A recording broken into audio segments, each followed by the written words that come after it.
Momento de irnos ahora al escenario de la información internacional, del análisis, por supuesto, también. Como cada martes lo saludamos, le damos la bienvenida al doctor Pablo Hueve.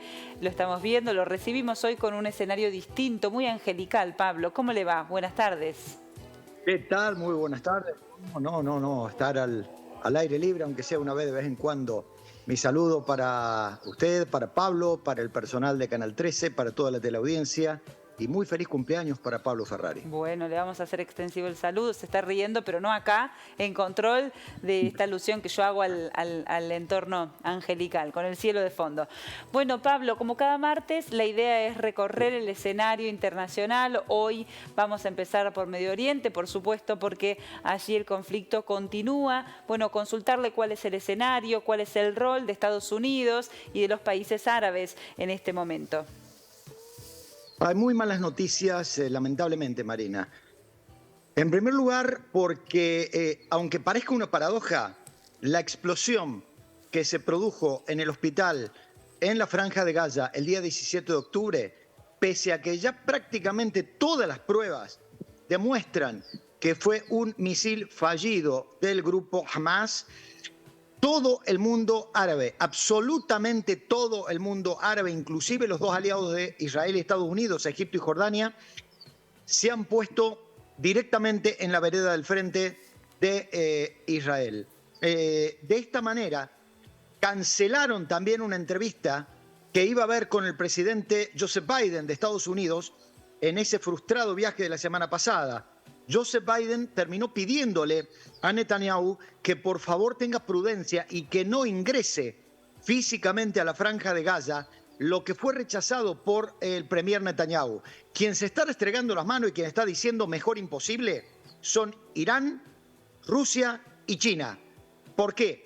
Porque están logrando su objetivo de aislar a Israel de los países moderados, de los países árabes y esencialmente hacer aparecer como fracaso la diplomacia de los Estados Unidos de América. ¿Qué puede pasar? Vea, Marina, si en este momento Israel pretende solucionar la cuestión eliminando Hamas, que es un movimiento absolutamente anti-israelí y anti-judío, va a tener que entrar en la Franja de Gaza, pero no es un paseo. En la Franja de Gaza hay 500 kilómetros de túneles. Aprendida la estrategia del Vietcong, con lo cual yo dejo pasar las tropas y los atrapo detrás. Esto va a implicar muertos de parte de las Fuerzas Armadas israelíes y golpe político para el premier Netanyahu. ¿Quién puede parar esto? Nombre y apellido, Joseph Biden. Pero este muy anciano presidente de Estados Unidos va a tener que hacer un muy difícil equilibrio.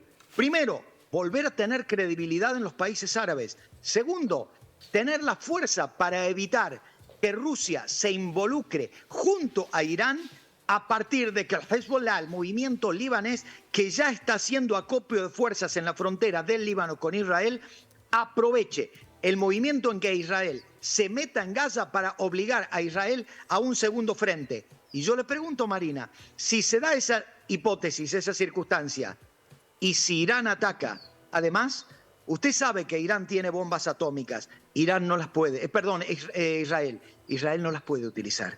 No las puede utilizar porque ni Estados Unidos ni la Unión Europea lo justificaría. La Unión Europea, una vez más, con su política exterior itinerante, culebrante, cambiante, ha dicho: nosotros vamos a defender los derechos humanos. Marina, eso y decir sutilmente: Israel, vos estás en la mira y el ejército de Israel está sospechado de violación serial de los derechos humanos, es lo mismo.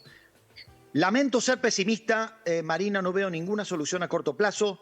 La solución de la que todos podrían hablar, que es un Estado israelí al lado de un Estado palestino, cumpliendo la resolución 181 de las Naciones Unidas del 27 de noviembre de 1947, es hoy virtualmente imposible.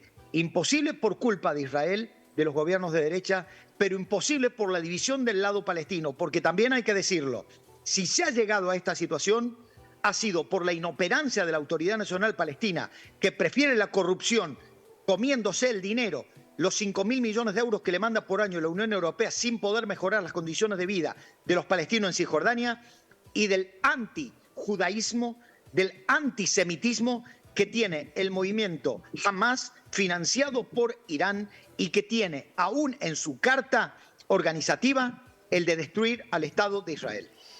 Bueno, y la situación, Pablo, más allá también de la política, de lo que es el conflicto, la situación de las personas en Gaza, ¿no? La situación humanitaria tan delicada y los rehenes que son utilizados para negociar. Marina, sí. Usted ha dicho tal vez algo sobre lo cual lamentablemente la alta política, lo que decían los realistas, de que en momentos de tensión surge la alta política, estrategia política y defensa. Nadie se acuerda del sufrimiento de 2.200.000 seres humanos. Tampoco es posible que sigamos hablando de los rehenes como una cuestión estadística. Si son 199, si son 210 o si son 222. Son seres humanos, Marina. Y la vida humana no vale más o menos según la religión que usted practique o según de qué lado de la frontera nace usted. Ojalá alguna vez dejemos de pensar que la vida humana es una mera estadística y empecemos a pensar que, como diría Mafalda, la mejor edad de la vida es estar vivo. Tal cual. Pablo, vamos a seguir, por supuesto, porque esto no tiene señales de resolución, lo que sucede en Medio Oriente. Nos vamos ahora a España para hablar de una cuestión que es estrictamente política. Las bases están rechazando, de Puigdemont, están rechazando la investidura de Pedro Sánchez. ¿Qué significa esto? Gracias por la pregunta, Marina, porque me obliga a decirle a nuestra teleaudiencia que ese es el gran problema que tienen los gobiernos parlamentarios. Los gobiernos parlamentarios requieren de partidos políticos con sólidas mayorías, de lo contrario no pueden tener gobierno. En España hay un número mágico, 176. Es el número que tiene que tener un partido político o un gobierno que aspire a gobernar España para lograr votación en la primera sesión de investidura, de lo contrario en la segunda sesión que los sí sean más que los no. Acá, Junts por Catalunya, un partido que opositor, inclusive en Cataluña, porque quien gobierna es Esquerra Republicana de Cataluña, ha decidido bloquear con sus 11 diputados la investidura de Pedro Sánchez, sencillamente porque Pedro Sánchez no va a aprobar una amnistía antes de la investidura, ni ha garantizado, que no puede hacerlo, Marina, por la Constitución de España, un referéndum independentista en Cataluña. Si el presidente Pedro Sánchez hiciera eso, yo le garantizo a usted, primero, que se muere políticamente el PSOE y segundo, que el Tribunal Constitucional lo imputa por traidor a España. ¿Qué va a pasar? Le quedan pocos días a Pedro Sánchez para que pueda hacer la sesión de investidura con la primera votación y si no, 14 de enero, nuevas votaciones, donde puede caer Vox, puede subir tal vez un poco el PSOE, pero según la última encuesta, palo a palo de nuevo, Pedro Sánchez.